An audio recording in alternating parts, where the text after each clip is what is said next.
sector and the government. Yes. How do you see this?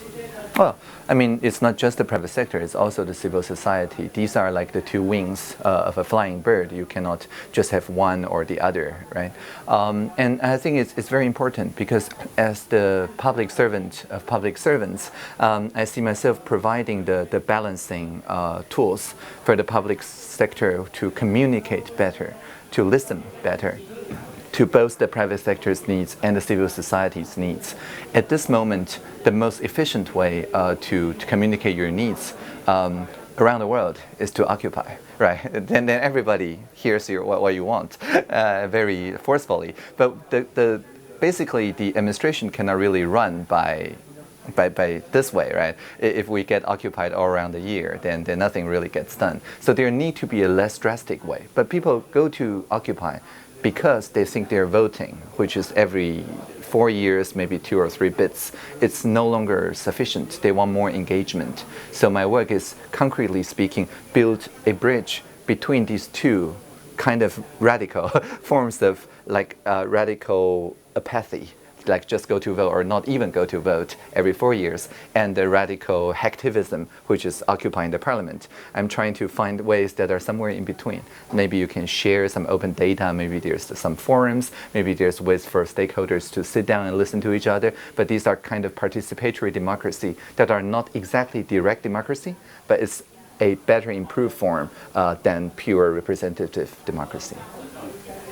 There's a lot of pressure and controversy on the new so-called Asian Silicon Valley policy in Taiwan.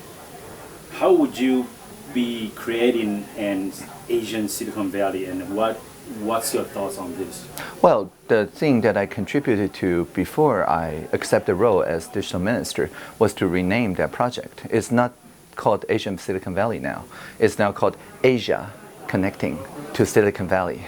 So it used to be that the Asian was an adjective, and then people think we want to shanzhai or to copy Silicon Valley, which I think personally was not exactly what the president or what the initial drafters thought. When you look exactly at the project details, they don't say anything about copying Silicon Valley. It's just very unfortunately in Mandarin Chinese, when you say 亚洲戏骨 and you join two nouns together, people automatically turn the first noun into adjective. And as a poet, I find the easiest way is just to introduce a dot between the two nouns so that people know that we're linking with Asia, we're connecting to Silicon Valley, but we're not trying to be the Silicon Valley of Asia. This is probably not what the president and the administration initially wants. Oh, that's very good and very important. So, very important, you work for Apple as a consultant.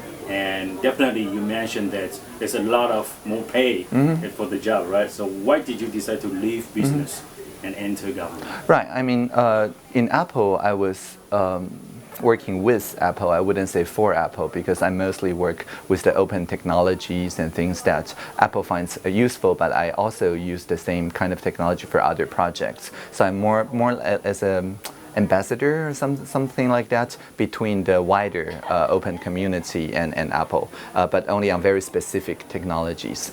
So what I'm saying is that I've always worked in this kind of a bridging role. And I think in Apple we find a very good team, and the team that I worked with has already absorbed what I have to teach and to introduce, and they largely now runs without my supervision. So although it's a lot more pay, I mean I get paid maybe 3 times as much as the minister or even more, but with all my consulting work combined, I don't actually do much work at this stage in my life. I'm really retired. So like many other retired people, the role of minister is seen as a contribution or as a public service. I'm not looking to gain anything from this role anymore. And this is also true for my colleagues. Many ministers with their portfolios are very highly reputable professors who already had tenure or even better than tenure. They have brought up their own classes, their own schools, their own disciplines, and now they're just trying to contribute back to the public sector and not really wanting to gain anything from it. So basically you accepted a new job there is only 1/3 of your last payroll. Yeah. You mentioned you're retired, and so what you're doing is what you love to do. Yeah, sure. Right? I'm doing it for the fun of it. Yeah. Okay, sounds interesting. So last question. So lots of people mentioned that you are maybe the first transgender digital minister Sure. in the world. Well, What is so? the first transgender minister in the Okay, world, yeah. like any minister. Yeah. Taiwan is one of the leading advocates in gay rights and liberal rights in the whole of the world. To me, what is so significant that a person who is transgender receive this appointment? Well, I mean, the very fact that people see this as normal, speak loudly as of the Taiwan's tolerance and acceptance and diversity.